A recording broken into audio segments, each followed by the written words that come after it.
Okay, so it is 4:32 a.m., 4/24, 2024, and I just wanted to come on and give an update on the Roman Huizar update. So let me play my intro, and I'll be right back.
Okay, so here we are.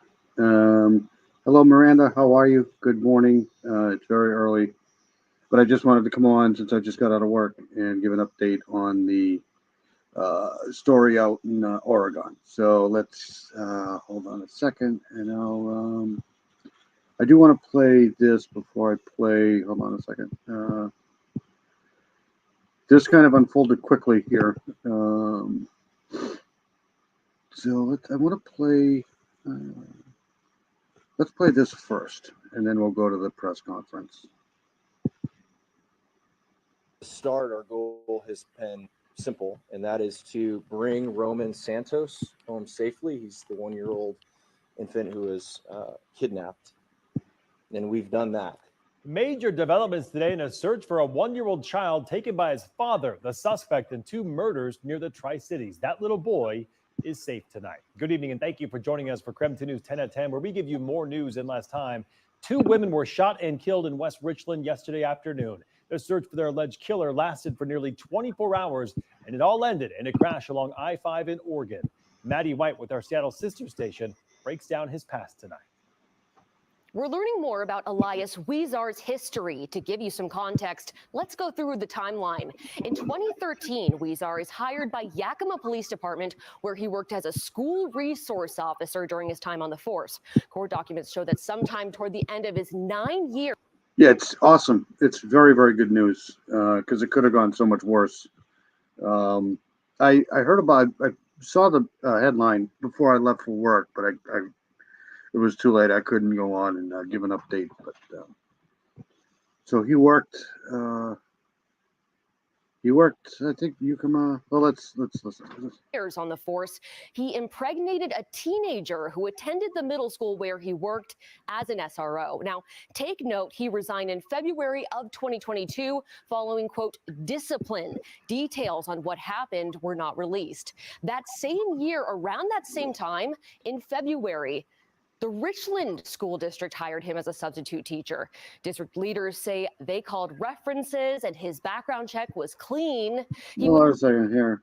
So he was Force officer during his time on the force. Court documents show that sometime toward the end of his 9 years on the force, he impregnated a teenager who attended the middle school where he worked as an SRO. Now, take note, he resigned in February of 2022 following, quote, discipline. Details on what happened were not released. That same year, around that same time, in February, the Richland School District hired him as a substitute teacher. Didn't they say that he passed some sort? Hey, buddy. Hey, Frosty. How are you? Good morning, buddy. Didn't they say he passed all of the screening things?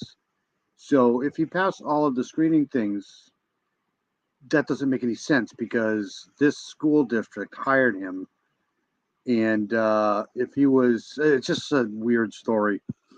District leaders say they called references and his background check was clean. He was in classrooms until June of last year.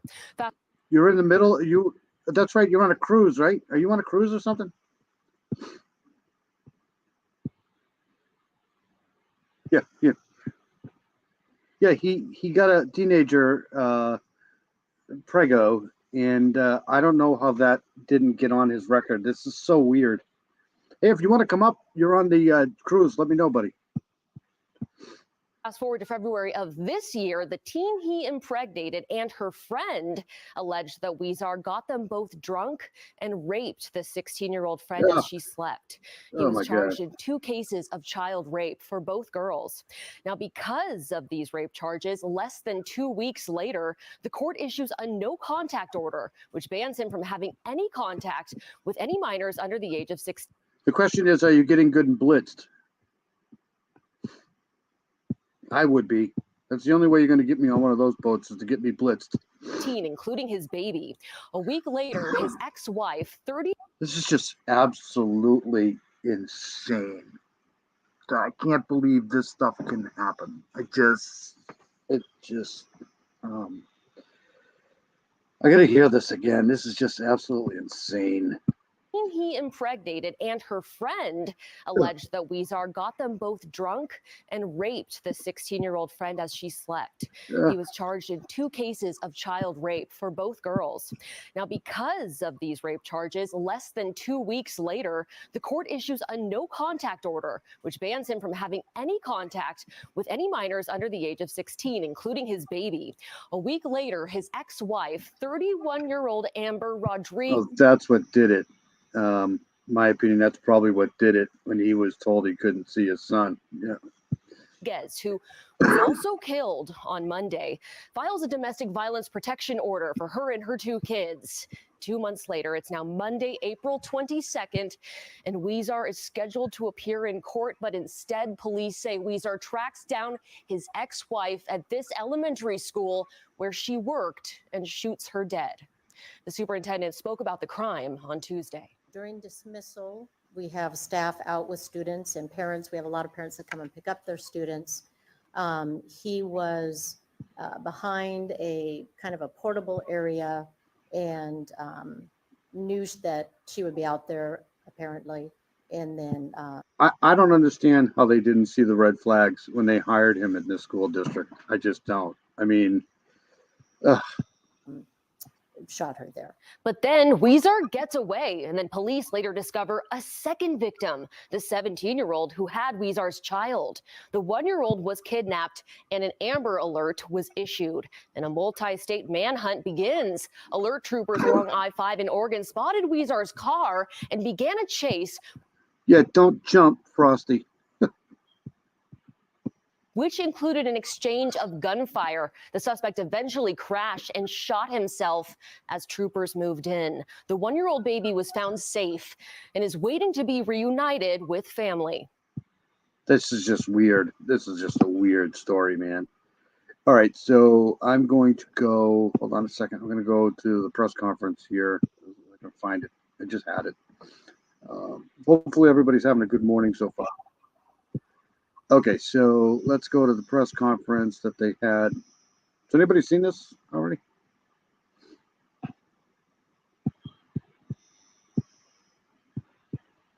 All right, so this was done 5 hours ago. I'll introduce myself. I'm Captain Kyle Kennedy with the Oregon State Police. That's spelled Kylekenedy. I'll be reading a bit from my notes. This incident's only a few hours old, so I'll be limited. So we're both watching this together for the first time because I haven't seen this either. I just don't know how that school district let this guy work there. And the lady there was saying that he passed all the screening things. It's just, it's hard to believe. What details I have available to me and what I can share at this time. At the end, I'll have an opportunity just for a couple of questions. We'll see if we can answer those. But I want to start this evening by sending our heartfelt support to the community in West Richland, Washington, who's experienced a senseless tragedy in the last 24 hours. My prayer is that their community will continue to come together to provide support and strength during this grievous time. The difficulty they're experiencing is unimaginable and has a significant impact on the folks up north. The conclusion of this search has been the culmination of hours of hard work and dedication of law enforcement partners, both in Oregon, Washington, as well as federal contributors. Since the start, our goal has been simple, and that it kind of stinks that you can't sleep and you got the insomnia. That's terrible. I feel bad for you. It's terrible to be not being able to sleep. Is to bring Roman Santos home safely. He's the 1-year-old. So they've changed his name to Ramon Santos, because that's the second time I've heard that. Infant who was kidnapped, and we've done that. Roman is safe in the care of Oregon officials. He is doing well and being cared for. We're very, very thankful for that outcome. In regards to the circumstances surrounding this, last evening, the Oregon State Police issued an Amber Alert around 11:35 p.m. We received that request around 10:30 from the Washington State Patrol, and then we worked to confirm that information and get it out as quickly as possible. That took about an hour, and that information, that Amber Alert, went out to every Oregonian and all of our law enforcement partners in Oregon. The Amber Alert was issued in response to the murder of 2 women in West Richland, Washington, and the kidnapping of 1-year-old Roman Santos. The suspect in these murders and kidnapping is a man identified as Elias Huizar. He was reportedly driving a 2009 Toyota Corolla with Washington plates, and as of the early morning hours had been believed to have entered into Oregon. Throughout the greater part of the day, law enforcement partners in the metro area, including the Oregon State Police, federal partners, and many Oregon municipalities have been working together in an effort to locate him. Approximately 2:40 today, an Oregon State trooper was parked along Interstate 5, checking for the vehicle to come southbound. And near milepost 221, so that's just south of Highway 34, encountered the suspect vehicle, pulled out behind it with another trooper, initiated a traffic stop, and the vehicle fled. Those 2 troopers initiated and engaged in a pursuit with a suspect vehicle at high speed southbound on the interstate. Near milepost 209, which is near the Diamond Hill Road exit, there was a minor collision, and the suspect vehicle lost control.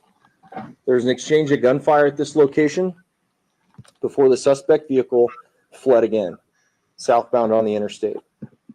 At that time, no known injuries resulted in the exchange of gunfire.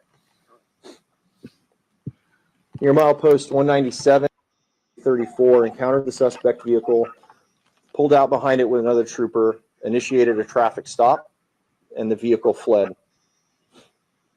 Those 2 troopers initiated and engaged in a pursuit with a suspect vehicle at high speeds southbound on the interstate. So he was trying to get away. Near milepost 209, which is near the Diamond Hill Road exit, there was a minor collision, and the suspect vehicle lost control. There was an exchange of gunfire at this location before the suspect vehicle fled again, southbound on the interstate. At that time, no known injuries resulted in the exchange of gunfire. Near milepost 197, just south of Coburg, a suspect crashed into a stopped commercial motor vehicle. That commercial motor vehicle stopped for another crash southbound of it on the freeway. And so It's hard to believe that that kid didn't get hurt. It just, ugh. so traffic had clogged up there. The suspect vehicle crashed, spun into the median where it became immobile. As troopers contacted the suspect vehicle, the suspect died of a self-inflicted gunshot wound. The infant was located uninjured and removed from the vehicle.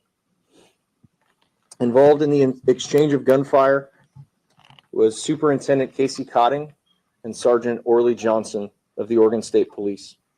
At this time, the Lane County Sheriff's Office has been asked to take lead on the death investigation, and the Linn County Sheriff's Office is taking lead on the officer-involved shooting. I want to say that we're very proud of the efforts of the trooper involved in this pursuit today. Their dedication and courage is. See these microphones right here? These are in a really horrible position. These are stationary mics. I used to do the audio for some of these press conferences and stuff, but these microphones right here are useless. They really are, especially where they're sitting, because all you hear is this guy's belt. It's just sad. Is a hallmark of the character of an Oregon State trooper, and their efforts today are paramount, or were paramount, in bringing Roman home safely. Yeah, I didn't know that there was a car chase and all of that stuff and an accident and all of that. So to me, it's weird how they, good, but weird that the baby didn't get hurt. Also want to thank, especially with gunfire. You know, it's all the partners who were involved in this, starting in Washington. I'm going to list all these off for you. There's a significant amount of collaboration that went into this, starting with Kennewick PD, Paso PD, Richland PD, Prosser PD, Benton County Sheriff's Office, Washington, Franklin County Sheriff's Office, Washington State Patrol, Benton Fire District 1 and 4, the FBI, the U.S. Marshals, and U.S. Fish and Wildlife. In Oregon this morning, the Portland Police Bureau, the Hillsborough Police Department, the Portland FBI Task Force, as well as the Oregon State Police were involved in the search to locate this vehicle. The pursuit involved primarily the Oregon State Police and the Linn County deputy. And on scene, we want to thank our partners of the Lane County SO, the Eugene Police Department, and Coburg PD, who all responded to this incident. At this time, there's limited information that we can release related to this. This happened just about 3 hours ago, and our investigators and those teams are still out there on the highway, actively trying to piece all the pieces, the bits of the incident that occurred as they were moving south on the interstate. All day, our thoughts have been how to rescue this young boy from a very, very dangerous situation. That's been the focus of our efforts, and we're thankful for the outcome that occurred at the collaboration and cooperation of all these agencies coming together. At this time, I can try and take a couple of your questions. Again, I'll be limited to what I can say, but I'll be happy to. I'm Rebecca Hanson-White with KLCC. Was any other motorists injured, or were there any other injuries as the chase? Not to our knowledge. We do believe that. Yeah, it's crazy. It's just absolutely crazy. People up in the middle of the day, it's a horrible situation. That there was contact with other vehicles, but to our knowledge, there were no other known injuries.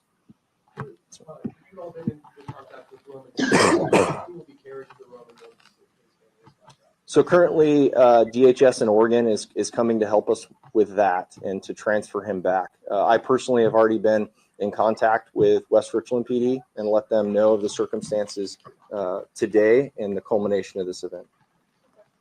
First, was the suspect found dead on the scene, pronounced dead on the scene, or was that later on in the hospital? And was he driving that 2009 Toyota Camry when the troopers caught him? Yeah, I believe it's a 2009 Toyota Corolla, and he was deceased in the vehicle. He was not transported. Yesterday when you guys received that Amber Alert, how does that kind of alert really change your guys' operations throughout the next day, specifically when it is as timely as it is going to? I believe we had full Mexico, correct? There was information that may have led him to Mexico. However, I'd say that was unverified. In terms of an Amber Alert, Amber Alerts are incredibly serious. They can be incredibly dangerous. Today was a worst case scenario for us, and having a murder suspect in the same vehicle is an innocent juvenile. That brings everything up another level for us in terms of the work and the collaboration that's going to go into this.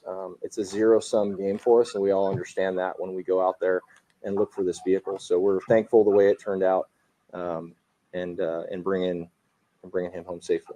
How does it feel bringing the kid home safely?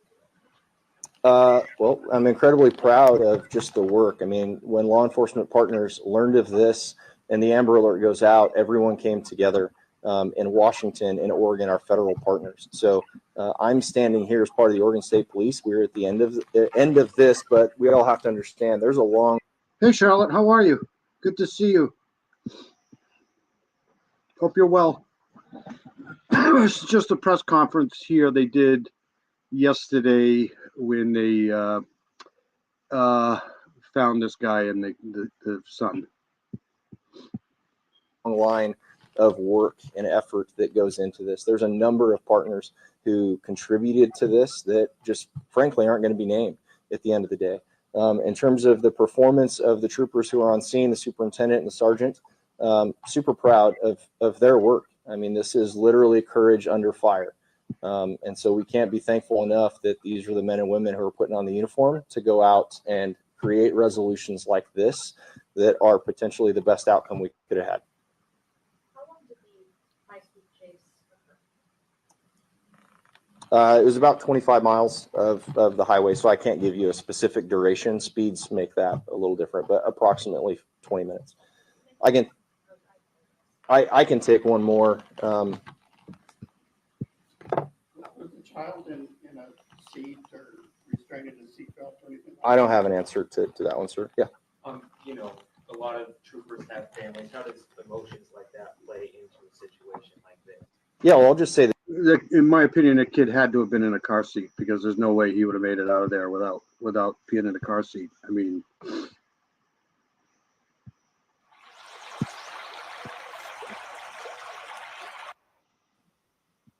Okay, good evening. does that all the time. Incredibly proud of just the work. I mean, when law enforcement partners that goes into this, there's a number of partners who. It was about 25 miles of the highway, so I can't give you a specific duration. Speeds make that a little different, but approximately. Sometimes my computer will just jump a screen. It's really aggravating. That's what just happened there. It just jumped to the next screen. I don't know why it does that. I have a feeling it's part of the YouTube Prime membership that I'm at, and they can't get that bug out for some reason. I've contacted them, but it's just really weird. 20 minutes. I can take one more. Was the child in a seat or restrained in a seatbelt or anything? I don't have an answer to that one, sir. Yeah. A lot of troopers have families. How does emotions like that play into a situation like this? Yeah, well, I'll just say the troopers who are involved in this are still processing this. Even for me to go down and get to see my coworkers and people I'm very proud of and just pass them in the hallway real quick and just have the, hey, are you good? And yeah, and then you go to work. So the processing of these events is significant. However, I'm thankful for the investment that the state police is putting into the welfare and resiliency of our troopers, and they're providing resources for them now. So all this is coming. They literally got in a shootout with this guy while there was a kid in the car. It's just, Together is the way we would like it to, and our hope is that we can continue to support them. So, I mean, I know they have to do what they have to do, but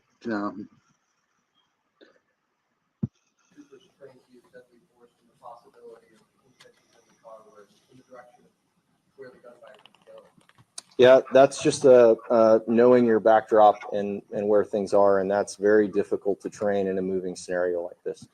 So we're very thankful for the way this incident turned out. I appreciate you all coming down, especially our Portland media partners. I appreciate you. All right, so what I want to do is let me get out of this one here, and hold on a second. I want to go into this one here because this is. I think this is what I wanted to see. This is kind of like a timeline of what happened.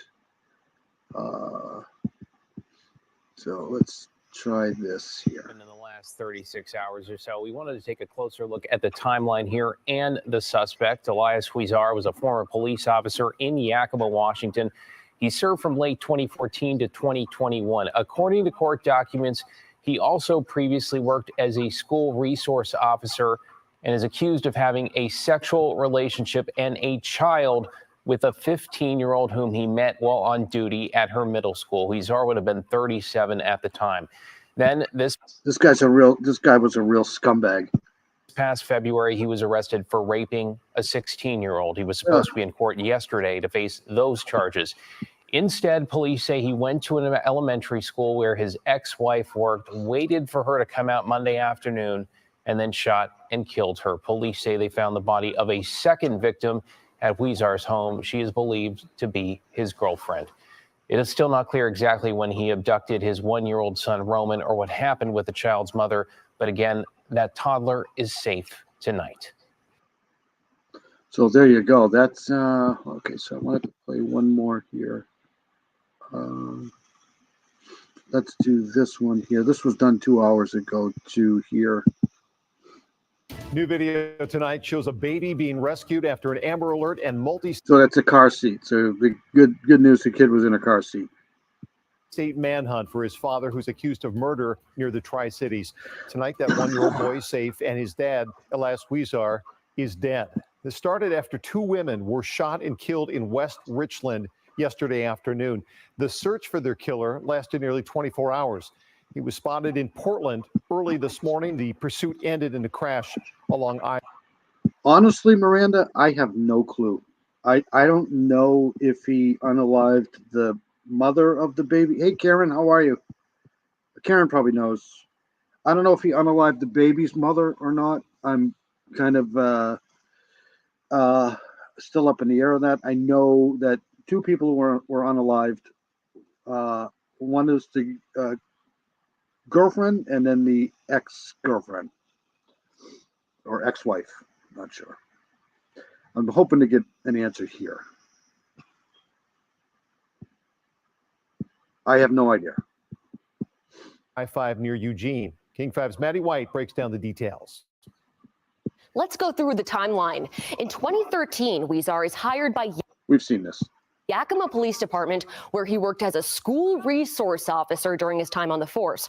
Court documents show that sometime toward the end of his 9 years on the force, he impregnated a teenager who attended the middle school where he worked as an SRO. Now, take note, he resigned in February of 2022 following, quote, discipline. Details on what happened were not released. That same year, around that same time, in February, the Richland School District hired him as a substitute teacher.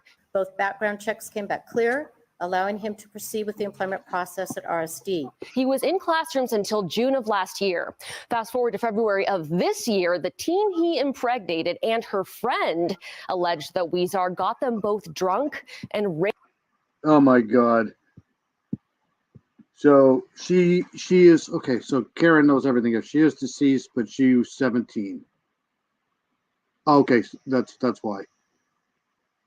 He was living with the girlfriend, age 17. She was the one at the house, I'm assuming. See, Karen's just like a treasure trove of like information. So he did unalive the baby mama, right? Okay, so that's Raped the 16-year-old friend as she slept. He was charged in 2 cases of child rape for.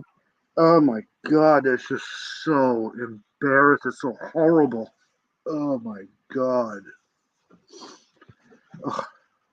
both girls. The total bail on those two matters was $250,000. Now, because of these rape charges, less than 2 weeks later, the court issues a no contact order, which bans him from having any contact with any minors under the age of 16, including his baby. A week later, his ex-wife, 31-year-old Amber Rodriguez, who was also killed on Monday, files a domestic violence protection order for her and her 2 kids. See, these domestic orders, they just don't do anything. They do nothing. Absolutely nothing. Sippo, this didn't work again. 2 months later, it's now Monday, April 22nd, and Huizar is scheduled to appear in court, but instead police say Huizar tracks down his ex-wife at this elementary school where she worked and shoots her dead. But then Huizar gets away, and then police later discover a second victim, the 17-year-old who had Huizar's child. The 1-year-old was kidnapped, and an Amber Alert was issued, and a multi-state manhunt begins. Alert troopers along I-5 in Oregon spotted Huizar's car and began a chase, which included an exchange of gunfire. The suspect eventually crashed and shot himself as troopers moved in. There's the baby. Oh, there's the baby. Oh, they have the baby. The 1-year-old baby was found safe and is waiting to be reunited with family. Earlier this evening, we heard from Oregon State Police. Take a listen. Roman is safe in the care of Oregon officials. He is doing well and being cared for. We're very, very thankful for that outcome. In the King 5 studio, I'm Maddie White.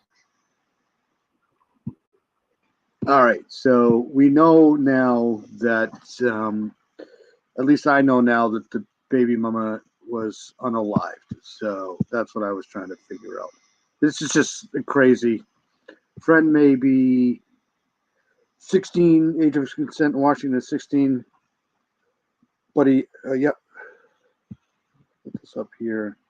Yeah, I am too. This is just absolutely horrible. Just absolutely ridiculous. All right, so I'm going to play a little of this here. This is Court TV. Stop that. I hope everybody's having a good night. Good morning.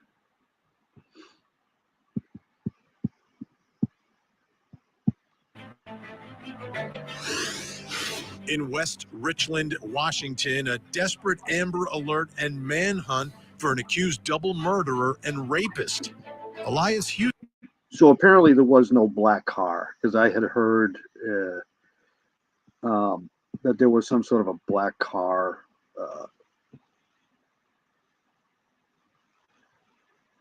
Yeah, I just don't understand how this guy got hired by that school district after being, seems like he was let go of the police department for issues. Huizar is accused of murdering his ex-wife and underage girlfriend and fleeing with their 1-year-old. Tonight, the latest in the search. We are making progress in locating the suspect and will continue our efforts until he is located. The good news is there's not going to be any court trial here. Huizar is also accused of the statutory rape of his girlfriend, who was only 15 years old when she was pregnant with his child. Obviously, the black car didn't exist, because I remember specifically hearing about a black car that was located in Portland somewhere, Portland, Oregon. But obviously that, yeah, that too, the convenience store. That's why I went on yesterday, because I figured that they must have found him. But they literally found him right after I got off on the live yesterday. He is also charged with forcibly raping another minor. And tonight, we're wondering, why was this former cop out on bond? God, I love Vinny. He asks the same questions that I ask. Like, oh my God. This lady here said he passed all of the screenings too. It's. At the time of the murder, Mr. Huizar was out on conditions of release on 2 pending felony matters for rape of a child in the 3rd degree and rape in the 2nd degree. On the docket tonight in Miami, Florida, OnlyFans model Courtney Clenny in court with her parents. She's charged with murdering her boyfriend, but is claiming self-defense. Oh, remember this one here? Fence, while her parents are accused of tampering with some computer evidence. Do you know if any steps were taken after the discovery of that message to ensure protection of? And thank you for joining us here on Closing Arguments. Big news on a big story. And today it was everywhere. This Amber Alert / manhunt. Little Roman, 1 year old. Yeah, I know. That's what I was trying to. I had a feeling that something was going on because we weren't getting any information.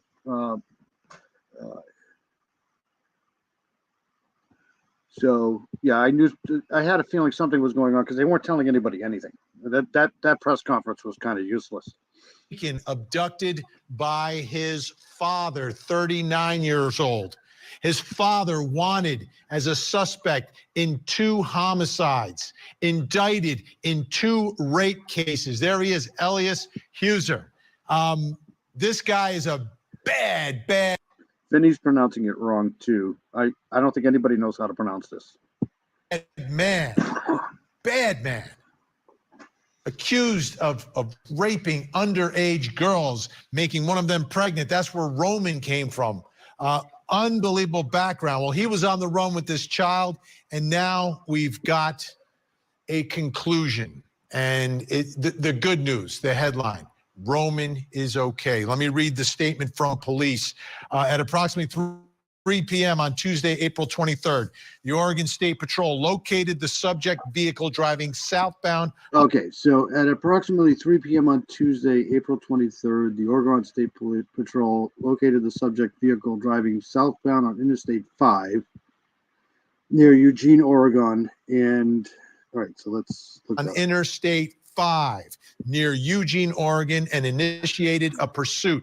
The pursuit ended with OSP reporting that the suspect sustained a self-inflicted gunshot wound to the head, with his current condition unknown. The 1-year-old child, Roman Santos, was taken safely into custody. Let me repeat that. The 1-year-old child, Roman Santos, was taken safely into custody by OSP troopers. This is a developing situation. More information will be released at a press conference scheduled for tomorrow, Wednesday, April 24th, 10 a.m. at the West Richland Police Department in the Anoski Community Room. Great news. All right. That's the ending, but how on earth did we get here? And the more you learn, I think the more angry you're going to be about how this all developed. Let's go way back to the fall of 2008, okay? Hughes. No, what's going on with Gray Hughes and Vinny? I knew that was going to go south. Huh, those Gray Hughes can't get along with anybody. Right. Let me hold on. I want to do this first since I'm here. Give me a second here. Okay, so this is West Richland here. So this is where all of this stuff began here, and he was found all the way over here. That's kind of weird. This is almost 4 hours here. That's so weird. Why would he be doing this? Why would he be going way over here? He must have known maybe there's an airport here, but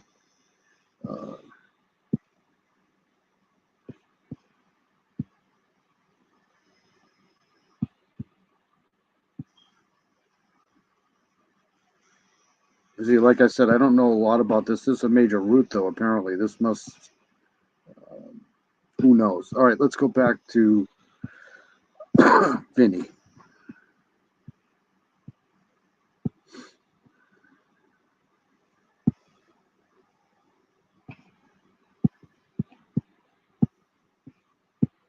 Huizar is a nationally ranked wrestler and a senior at Dickinson State University. He is arrested twice in the fall. Allegations of terrorizing people with a knife and criminal trespassing. The charges get dismissed somehow, some way, but he's kicked off of the wrestling team. Okay? Flash forward 6 years. He completes Oh, the drama. Oh my God. Yeah, Gray's always lurking. He's lurking in everybody's chats. Basic Academy and gets pinned as an officer with the Yakima Police Department in Washington. Flash forward 4 more years. Has his first day on his new assignment. And this is where the trouble really begins. School resource officer for the Washington Hills Middle School. Okay? September 20th, 2019. He files an anti-harassment protective order against the 13-year-old. He is rumored. I don't have a lot of problems with Gray because I don't watch him at all. But it's kind of hard not to watch him because he's on some of these channels and stuff like that. He goes on to Vinny's all the time, and I just turn it off. Them and Murder Sheet, I can't stand them either. But he's just one of those people you just can't get rid of. To be sexually involved with. And if he's sexually involved with a 13-year-old, he's sexually abusing. Okay, amongst rumors of sexual abuse, Huizar files protective order against 13-year-old student. That 13-year-old. She's later expelled, and then he is transferred to a oh my God. different middle school. This happened after she called his home phone and his wife found out about their alleged relationship. Again, that relationship would be called. It sounds like Vinny to say that too. Oh, that's just too funny. Oh my God.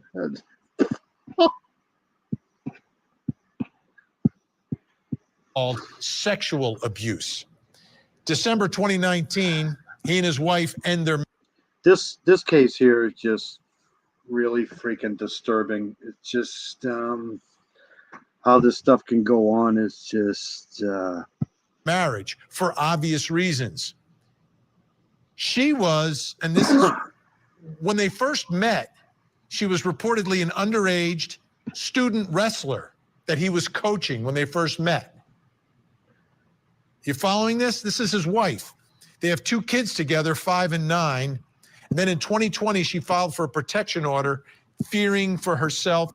This is exactly what I'm talking about, Miranda. This guy here and that lying, I'm just going to say it, that lying biatch who was up there earlier yesterday saying that he had passed all of these screenings and stuff like, how is that even freaking possible? Ugh. And the kids. So there's a lot happening here, right? When they met, how old she was, now protective order. Meanwhile, April 12th, 2021, a member of the 6 years. He completes basic academy and gets pinned as an officer with the Yakima Police Department in Washington. Flash forward 4 more years.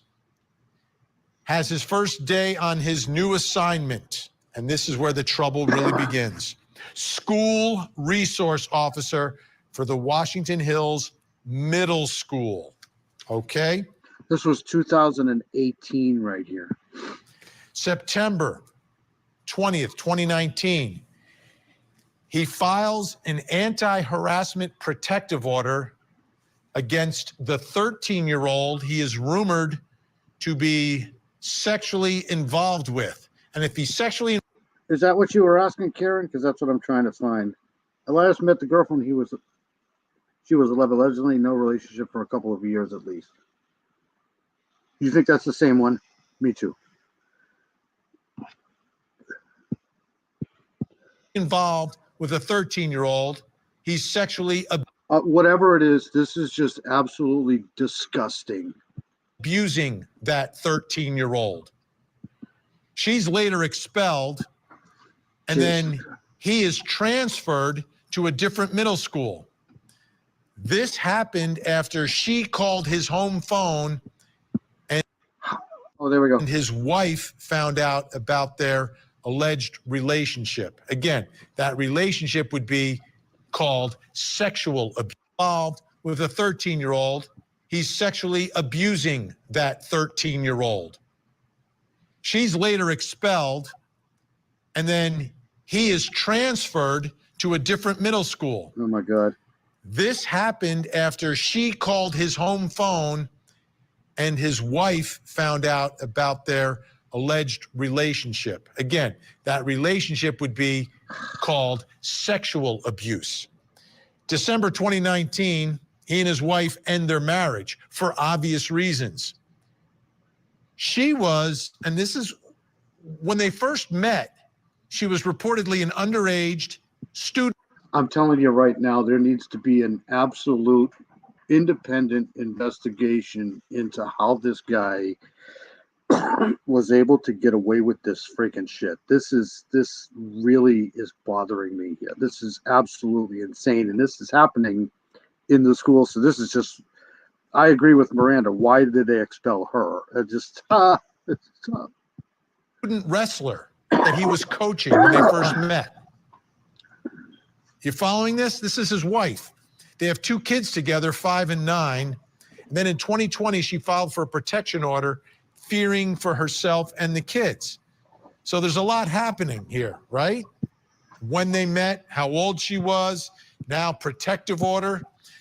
Meanwhile, April 12th, 2021, a member of the Yakima Police Internal Affairs Unit describes multiple domestic incidents involving him and his ex-wife. He becomes the subject of an investigation and is placed on paid leave. So the red flags are flying everywhere right now, folks, everywhere. So what happens? Yeah, red flags, bells, bombs, everything. Like, you name it, they're exploding. How this happens is, it's just unexcusable. What happens? You're being investigated by the police department, so of course, he somehow passes the background checks in February of 2022 and is hired as a substitute elementary. This is what I want to know, because this woman that was up there, Doctor, whatever her freaking name is, came on and was gleaming about how he passed all of these so-called background checks, and they hired this guy. This is just insane. It doesn't make any sense. School teacher for the district. Ugh. And then he formally separates from the Yakima Police Department. He's booted off the police force because of his conduct. So he somehow passes a background check and becomes a substitute teacher. It's not funny. It's just not, it's so exhausting how this stuff can happen in 2024. I just don't get it. I don't understand. Unbelievable. Angelica Santos and their baby, take a look. This is the girl, I'm going to say she's 17 when she was killed. And that's little Roman. Oh my God, how cute. She was 13 years old when he filed a protective order against her. So what was going on when she was 13? She became pregnant with his baby when she was just 15. On February 3rd, she called the police saying her. See, from the other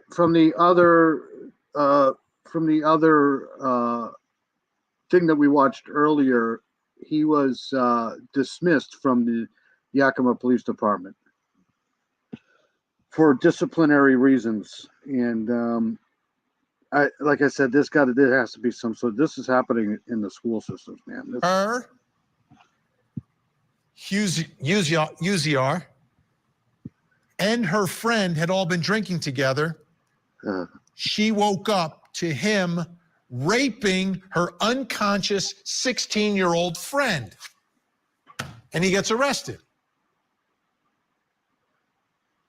So his original charges: second-degree rape for the rape of. Okay, so here's the charges here: second-degree RAPE, furnishing alcohol to minors. I don't know what the degrees are here. Released on $200,000 bond. Really? Oh my God. Ugh. His underage girlfriend's friend, furnishing alcohol to minors, and third-degree rape for getting his underage 15-year-old girlfriend pregnant.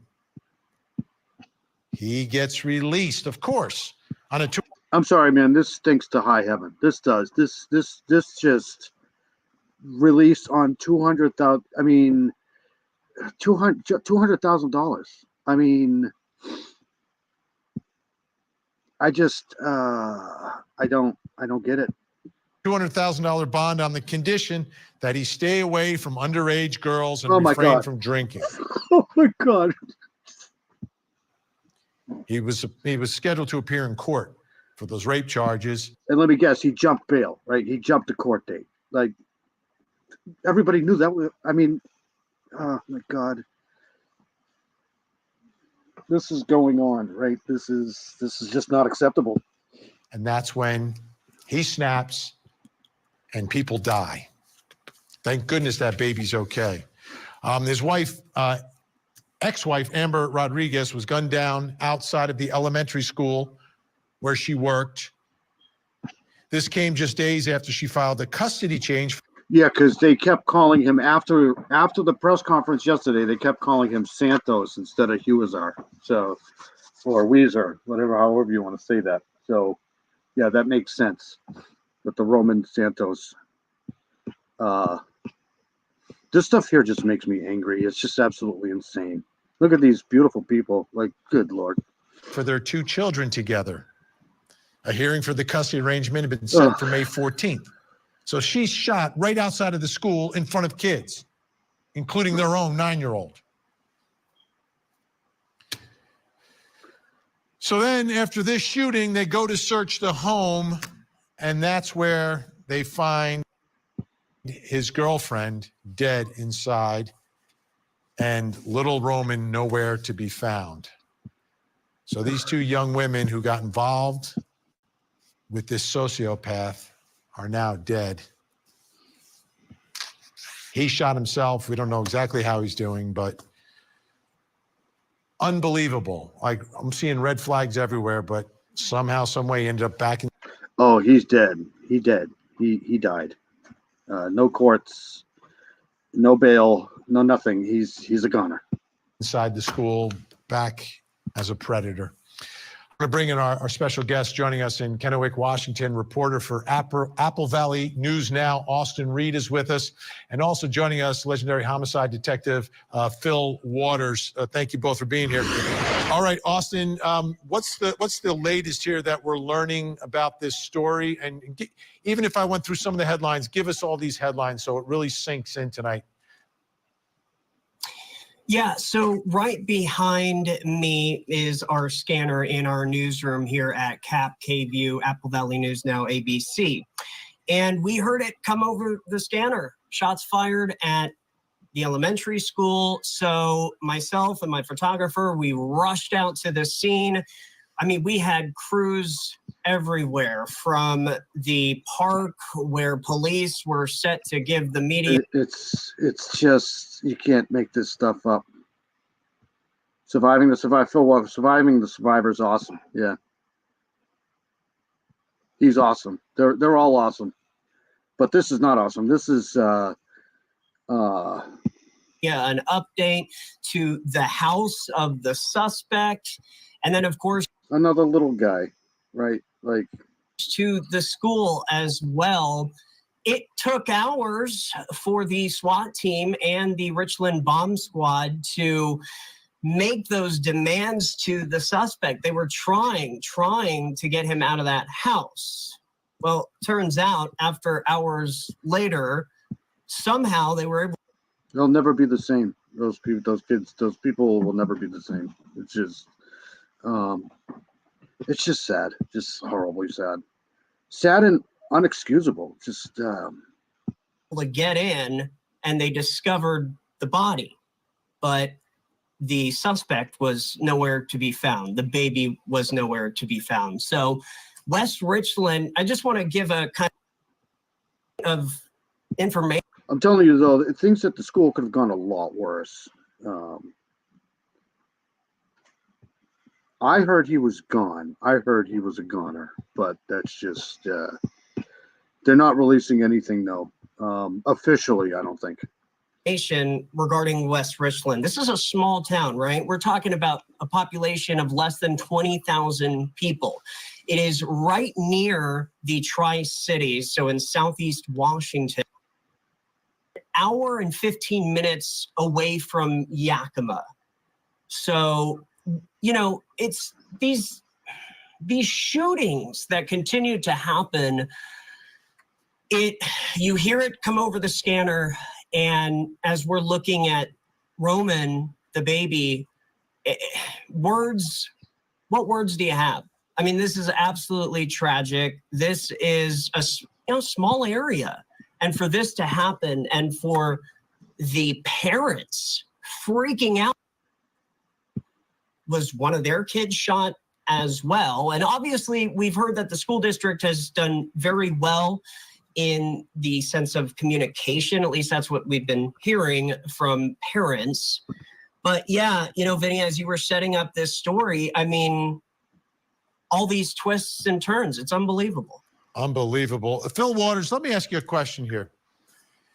The background check to become a law enforcement officer, how? It's literally no, I have the scanner too. Oh, yeah, maybe. It's all over Twitter.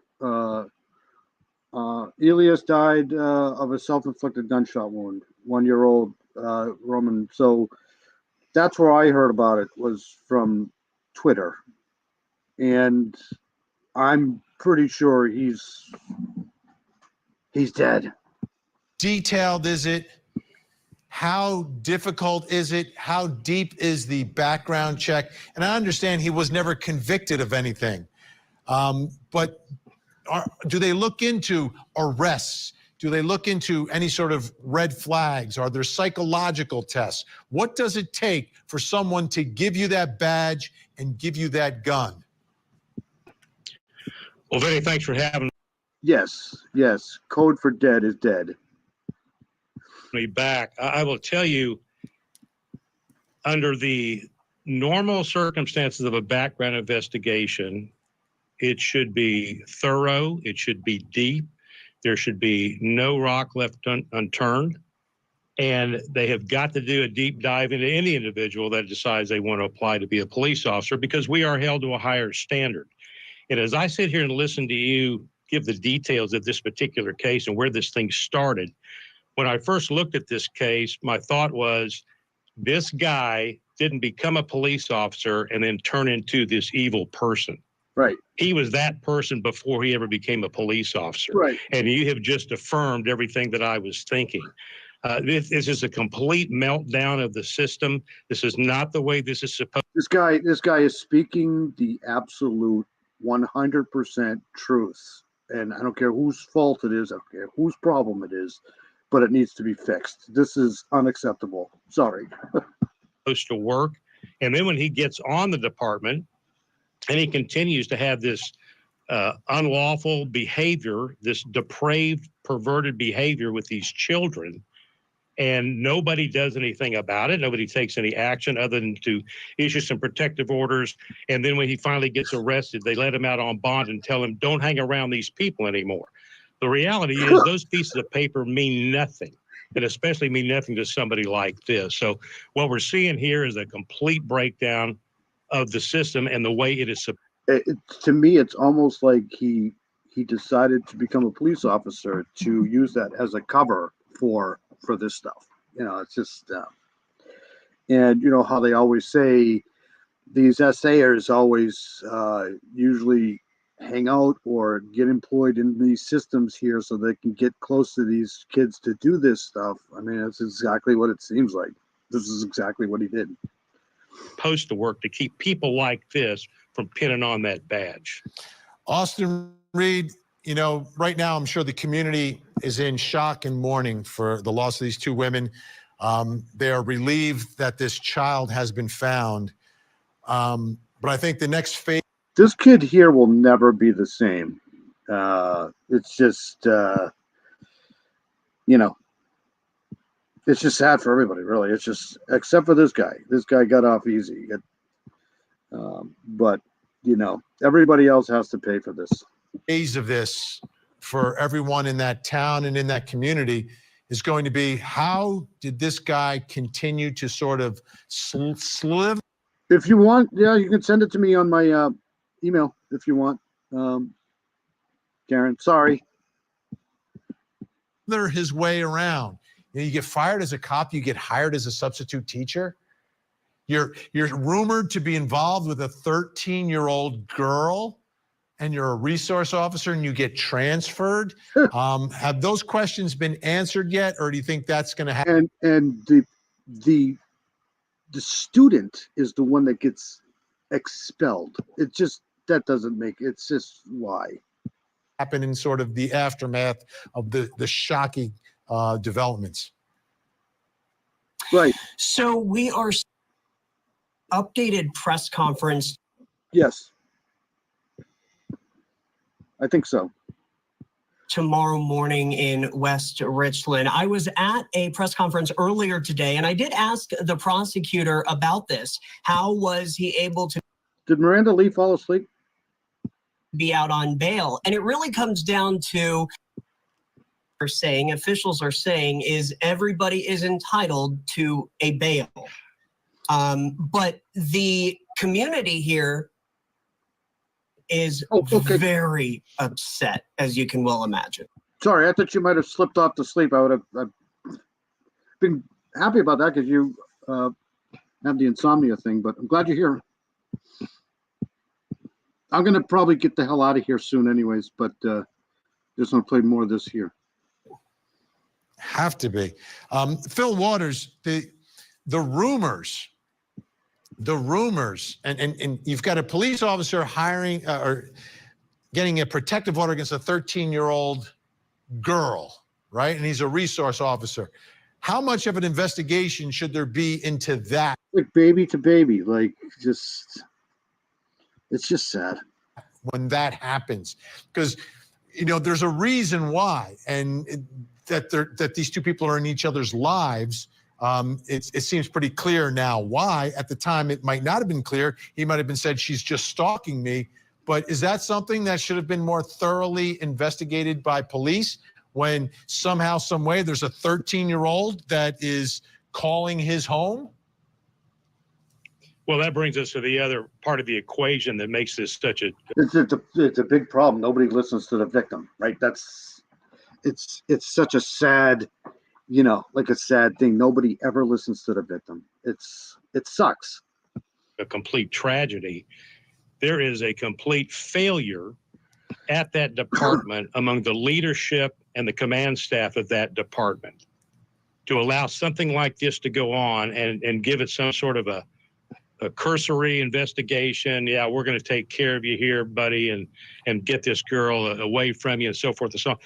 Complete failure. This is the type of case when I see a police officer do something like this, it not only tarnishes the badge that he's wearing, but it tarnishes the badge of 750,000 plus police officers from the municipal level to the federal level all over this country that are serving honorably.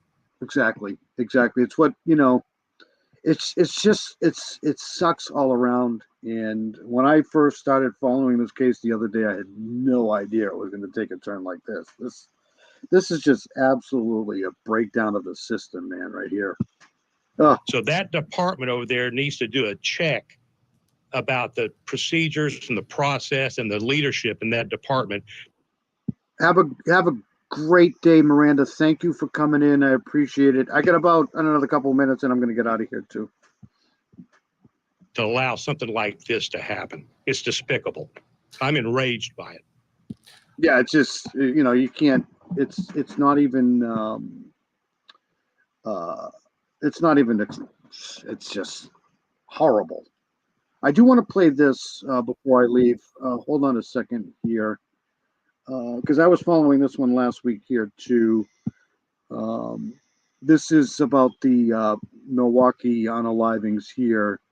So there's this here. This came out 5 hours ago. The DNA suggests more victims. So I don't know if anybody's heard about this, but this is the Milwaukee unaliving of what was her name? Sade Robinson. That's correct. And Maxwell Anderson, the man accused of dismembering and unaliving the 19-year-old. So let's listen to this here. You a grisly case from Milwaukee that didn't stay a mystery for very long, or so we thought. It began with a human leg. It was cut off at the hip. There was pink toenail polish on the toes.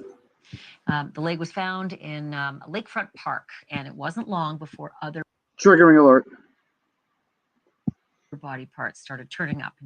So when I first started following, it was suggested that there was more victims than just one, and then they found Sade Robinson, and they started finding body parts all over the place. So this DNA test is suggesting that there's more people, not necessarily connected to this guy here, but there's more victims. That's what I was trying to get to last week. Various other locations. And then police determined that they all belonged to a 19-year-old woman named Sade Robinson. And even while those grim discoveries were happening, police had a Awesome. Thank you, Karen. You're awesome. suspect. Is this guy, the tall, blonde, 33-year-old bartender named Maxwell Anderson. He and Sade, it turns out, had gone on a date the night before Sade failed to show up for work, and hours before her clothes were found in her burned-out car. Investigators said phone records, surveillance video, forensics all tied Maxwell Anderson to the crime, and so they charged him with it. Homicide and mutilation of a corpse. On Monday, though, he pleaded not guilty. And now comes a weird footnote in a new Does anybody ever plead guilty? I mean, seriously. court filing that says preliminary DNA tests on the blood that police found in Maxwell Anderson's home do not, I repeat, do not show a match with Sade Robinson. So does that undercut the accusations that Maxwell Anderson killed Sade Robinson? Or does it add to the speculation that Anderson may have killed other victims we don't know about? Steve Spingola is, he's got some insights on all of this. He's a retired Milwaukee police detective and investigator on the Oxygen Channel program Cold Case. He also worked extensively on the Jeffrey Dahmer investigation. Thank you, Karen. Yeah, this I've been following this for a while, and earlier on they thought there was more than one victim, but I don't know. The fact that the DNA doesn't tie in with Sade here is strange. Which was also in Milwaukee. It's great to have you back, Steve. Thank you. Were you surprised when these tests came back in the blood that was found in the suspect's home, and it wasn't Sade's blood? Well, first of all, thanks for having me back. And no, not really. They haven't said whose blood it is. It could be his blood.